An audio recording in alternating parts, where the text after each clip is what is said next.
Alors que le monde se prépare à une éventuelle incursion russe en Ukraine, Sloviansk, comme une grande partie de l'est du pays, ne se relève toujours pas de 8 années de conflit. Cette ville d'un peu plus de 100 000 habitants a été le théâtre de violents combats en 2014 lorsque les séparatistes soutenus par la Russie ont pris le contrôle de la région.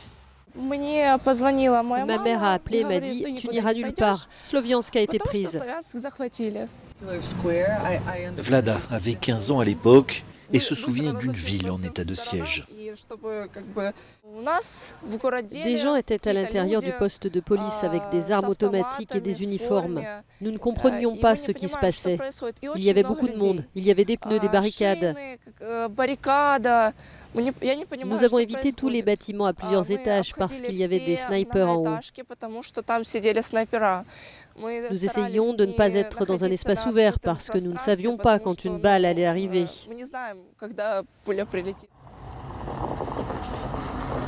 Il a fallu près de 3 mois aux forces armées ukrainiennes pour reprendre Sloviansk.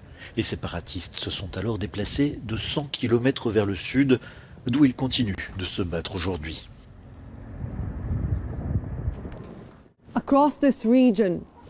Dans toute cette région, les signes d'une guerre qui a commencé il y a 8 ans sont encore très visibles.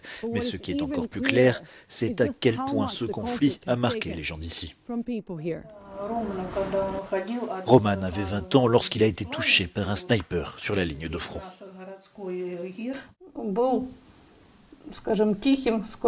C'était une personne timide et tranquille.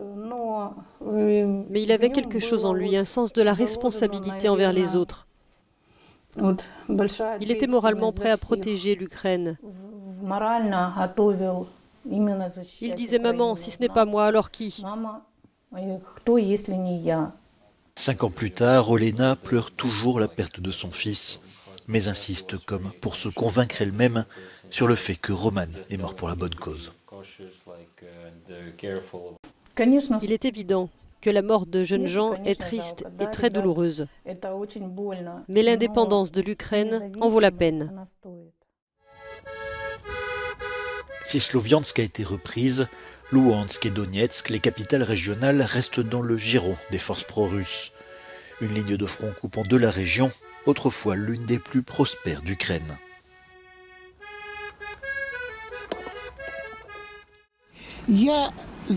Je suis pour l'amitié.